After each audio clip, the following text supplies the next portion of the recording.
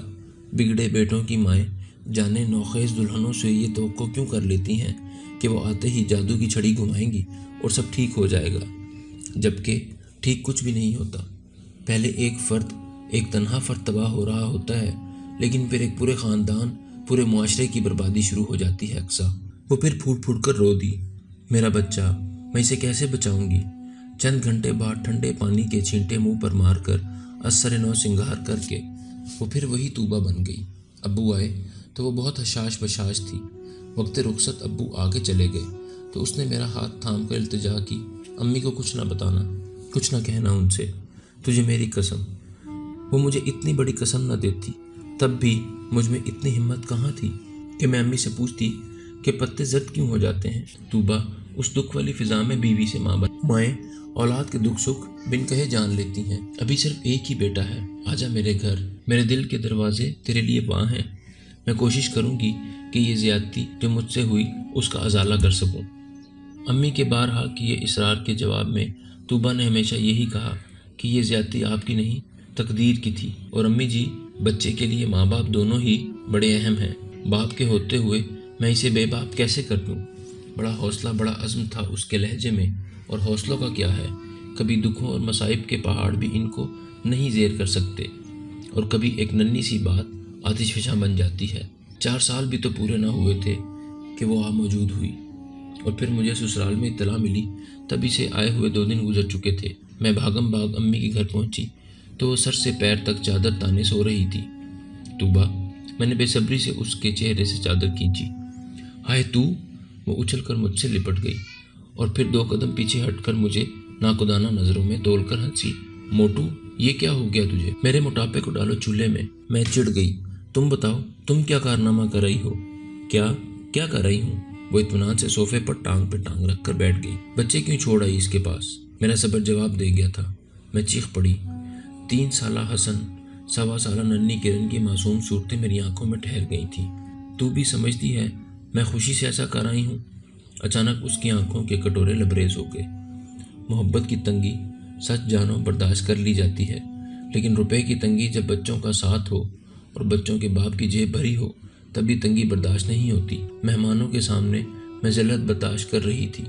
اپنی خواہشوں کی بساط ضرورتوں کی چادر میں نے سمیٹ لی تھی، لیکن اپنے بچوں کی ضرورتیں، ان کی معصوم خواہشوں کا گلا میں اس لیے نہیں گھونٹ سکی کہ ان کے باپ کی جیب آوارہ عورتوں اور نشے کی آگ ٹھنڈا کرنے کو ہر لمحہ بھری رہتی تھی۔ میں نے ملنا جلنا چھوڑ دیا، ضرورتوں کو امکان کی آخری حدوں تک سمیٹ لیا، مگر کتنا؟ کب تک؟ بہت مجبور ہو کر ایک آس کا جھلملاتا دامن تھام کر میں لیاقت بھائی کے پاس پہنچی۔ لیاقت بھائی اثر کے بہت ہی قریبی دوستوں میں سے ہیں۔ انہوں نے کہا کہ صرف ایک صورت ہے، آدمی کی غیرت پر جب ضرب پڑتی ہے تو اس کی شعور کی آنکھیں کھل جاتی ہیں۔ اس روز دونوں بچوں کو میں نے برابر والے فلیٹ میں نیک دل خاتون کے پاس چھوڑا، شوخ رنگ کا لباس پہنا، ہاتھوں میں گجرے، کانچ کی چوڑیاں، نگینوں والی انگوٹھیاں سجائیں، میک اپ کیا، تیز خوشبو میں اپنا آپ بسایا اور لیاقت بھائی کا لایا ہوا برقع پہن لیا۔ خدا معلوم بقیہ سلسلے لیاقت بھائی نے کیسے کیوں کر ترتیب دیے، ممکن ہے وہ بھی اثر کی سرگرمیوں میں شریک رہتے ہوں۔ بہرحال سب کچھ بڑے سہل انداز میں ہوتا گیا۔ اس راؤنڈ اباؤٹ سے ذرا ہٹ کر میں نقاب ڈالے کھڑی تھی کہ اثر کی سفید سوزوکی سوئفٹ میرے قریب آ کر رکی۔ اگلا دروازہ کھلا، وہ میرا شوہر ہی تھا، میرا محرم، آج میرا خریدار بن کر تپاک سے میرے لیے دروازہ کھولے، اسٹیئرنگ پر جھکا، پر اشتیاق نظروں سے میرے بیٹھنے کا منتظر تھا۔ بیٹھ کر میں نے دروازہ بند کر لیا۔ میرے وجود سے اٹھتی تیز خوشبو نے اسے شاید سرشار کر دیا تھا۔ پہلے کہیں بیٹھ کر کچھ کھاتے ہیں، کیا خیال ہے؟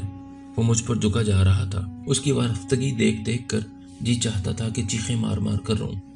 نہیں، میں نے خود پر قابو پا کر بہت دھیمی آواز میں کہا، پہلے ہم ساحل سمندر چلیں گے، مجھے سمندر بہت پسند ہے۔